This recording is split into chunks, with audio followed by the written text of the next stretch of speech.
तो यही चीज़ होता है, जैसा हम बोएंगे वैसा ही काटेंगे।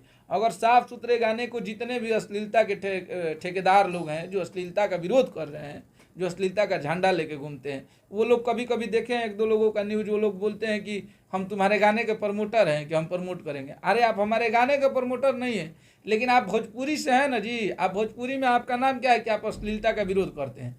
तो अश्लीलता का जब आप विरोध करते हैं तो अच्छे गाने जब आ रहे हैं तो उसको आप सपोर्ट कीजिए, आप मेरा मत कीजिए। किसी के भी साफ़ सुथरे गाने आ रहे हैं उसको आप लोग सपोर्ट कीजिए, तब अश्लीलता दूर होगी। अगर साफ़ सुथरे गाने के 100 मिलियन व्यूज जाते हैं, 150 मिलियन जाते हैं, तो ऐसे भोजपुरी में सारे लोग जगेंगे। जितने भी काम करने वाले हमारे जैसे राइटर हैं, म्यूजिक डायरेक्टर हैं, सिंगर हैं, वो सब लोगों को एक मनोबल मिलेगा, एक चीज़ दिखेगी कि चलिए अच्छे गाने को भी लोग सुन रहे हैं। अभी कोको कोला गाना बजा, एक साफ़ सुथरा गाना बजा मार्केट में, तो उस टाइप के गाने बन रहे हैं कि नहीं, साफ़ सुथरे भी गाने भोजपुरी में बज रहे हैं, तो अश्लीलता वैसे ही खत्म हुई। हम क्योंकि गाली दे के अश्लीलता खत्म थोड़े कर पाए। मान लीजिए हम किसी का, अच्छा मान लीजिए हम तो ऐसे आदमी के आप गाली दे दिए, हम एक्शन ले लिए। ऐसा भी इंसान होगा जो दिन रात अश्लील गा रहा है, अब उसको आप दिन भर गाली दे रहे हैं, वो कुछ नहीं बोल रहा है, तो आप क्या करेंगे? ऐसे अश्लीलता खत्म नहीं होगा। अच्छे चीज़ों को आप प्रमोट कीजिए, ये नहीं कि मेरा, सबका प्रमोट कीजिए, और अच्छे चीज़ जब आ रहे हैं तो उसको सब लोग सराहिए, खुद अश्लीलता खत्म हो जाएगी। एक मैसेज भैया, जिस तरह से आप कंटेंट पे काम करते हैं, वायरल कंटेंट ज़्यादा रही है, जब गाने आए हैं डीजे बीट्स भी रही है, पहली बार कॉन्सेप्ट से आप अलग हटे हैं, उस दर्द और समाज साथी सैनिक की जो प्यार मोहब्बत चीज़ें होती है वो दिखाया है। क्या कहना चाहेंगे लाखों लोगों को जो आपको ट्रोल करते हैं या फिर आपको आकर कहते हैं कि इनको गाने लिखने नहीं आता, पहली बार आपने दर्शाया है कि गाने देखो सुनो, उन लाखों लोगों को क्या मैसेज देना चाहेंगे? देखिए, अगर जो हमको सपोर्ट करते हैं वो तो हमारे अपने ही हैं, और जो हमको सपोर्ट नहीं भी करते हैं वो भी हमारे अपने हैं। हो सकता है मेरे गाने में मेरे ऐसे कुछ बातों से उन लोगों को तकलीफ़ लगा होगा, इसलिए उन लोगों को मेरी बातें बुरी लगती होगी। और जब नीमन गाना बनौले बनी जाए तो हमनी के अगर आशीर्वाद प्यार मिली तो हमनी के नीमन गाना बनैबे करब जा। और सब लोग हमारे अपने हैं, जितने भी भोजपुरी भाषा के लोग हैं वो हमारे अपने हैं। और परिवार में ऐसा थोड़े बा कि हमारे बाबूजी या चाचा मानत रहन तो बड़का बाबूजी मनबे करी हैं, केहू खिसियाइलो रहेला। अगर मान लीजिए 4 भाई हैं, 2 भाई प्यार करता है, 2 भाई नाराज रहता है, तो ये हमारे सारे अपने हैं। थोड़ी बहुत कहीं कहीं कमियां होती है, सब में इंसान है तो कमी होगा ही। और ई गाना हमनी के लिखले बनी जैसे कि हमनी के एगो किसान के लइका ही जा, और हमरा लागता कि हमरा संगे वो हर काम करे वाला लोग एगो गाँव से आके एजा अपन काम करता, और हर वो इंसान अपनी ज़िंदगी को स्ट्रगल करके ही यहाँ तक आया है। हम लोगों ने भोजपुरी में आने के लिए बहुत मेहनत किया और बहुत ज़्यादा स्ट्रगल किया हम लोग। फैमिली स्थितियाँ भी बहुत नाजुक थी, उस स्थिति में भी हम लोग स्ट्रगल किया और बहुत वर्क किए हैं।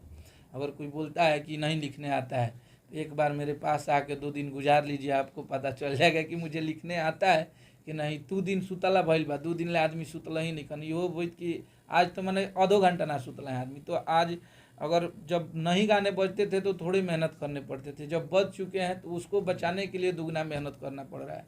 तो ऐसा नहीं है कि किसी की मेहनत को आप 2 मिनट में जज कर लीजिएगा कि उसको लिखने नहीं आता है, उसका गाना नहीं हिट है। एक गाने बनाने में बहुत समय लगते हैं और उसमें बहुत सारे लोगों का इमोशन जुड़ा रहता है। तो ऐसा बोलना एक भोजपुरी के लिए सही चीज़ नहीं है। भैया इस सावन में खेसारी जी का कौन कौन सा प्रोजेक्ट आ रहा है अन्नपूर्णा से? एक गाना मेरा जो आया है वो तो अभी हर जगह बज रहा है, और एक मेरा और चैनल हम ओपन किए हैं जिसका नाम है गर्दफार भोजपुरी, तो उससे भी सावन का एक गाना आ रहा है।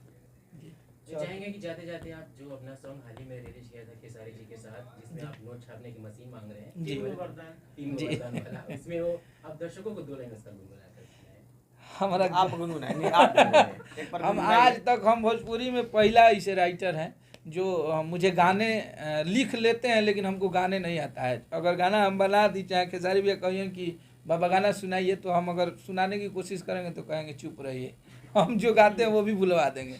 तो हमको गाने नहीं आता, इसीलिए तो शुरू से हम कंपोजर के सहारे चलते हैं। साथ देंगे। हाँ, आप गाइए साथ दें। अरे ना गाए आप वाला लोगों को गाइए। एक बात पता होना चाहिए कि ये ऐसे गा नहीं पाते हैं, हाँ, लेकिन जितने सुपर डुपर हिट हाँ, गाने बनते जितने भी हैं, गाने हिट हुए सबके हैं, कोरस, सबका कोरस में और ये- हाँ उसमें जो सुर में आज कर रिलीज देते हुआ हैं। इसमें भी यार स्टार्टिंग यार में तो पहले- ठीक है, हाँ। मतलब जो भी गाने आप सुनते हैं उसमें कोरस नहीं करते हैं। कोरस वही कर पाएगा जो सुर में गाता हो, क्योंकि उसी सुर में मिला के आपको गाना ऊपर से होता है। आदमी टान नहीं पाता, इसीलिए दिक्कत होता है। आप गा दीजिए, हम आपके साथ गा देंगे।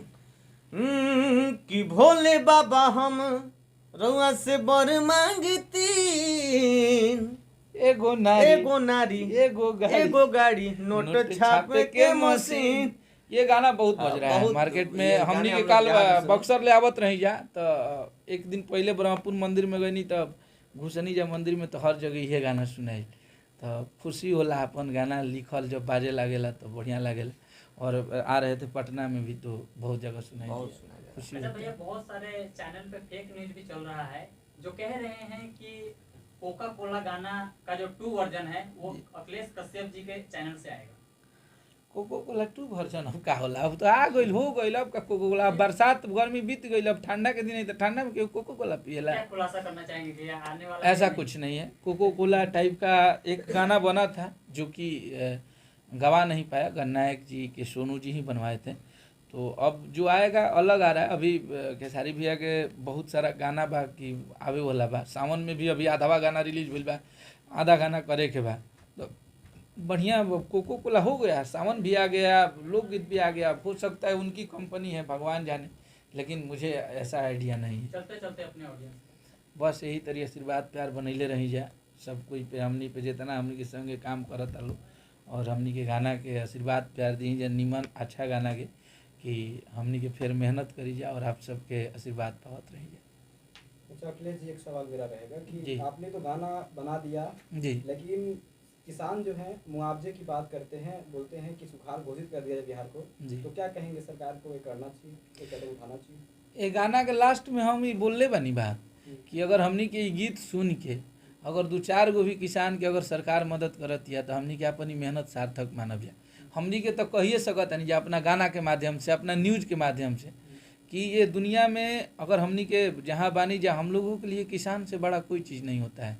अगर हम इंसान में जन्म लिए हैं तो हमें भोजन की ज़रूरत ज़रूर है और उस भोजन की पूर्ति हमारे किसान ही करते हैं।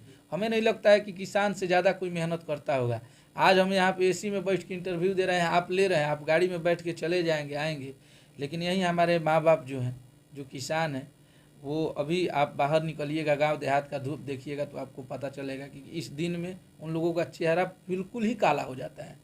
तो एक किसान का ये दर्द है और उस दर्द को एक किसान का बेटा ही समझ सकता है।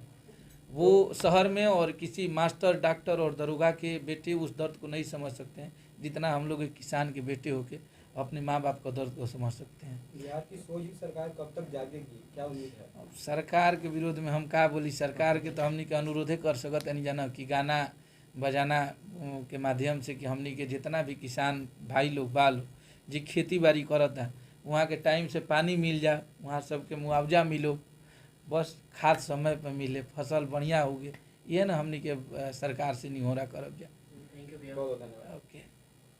जदयू के एमएलसी संग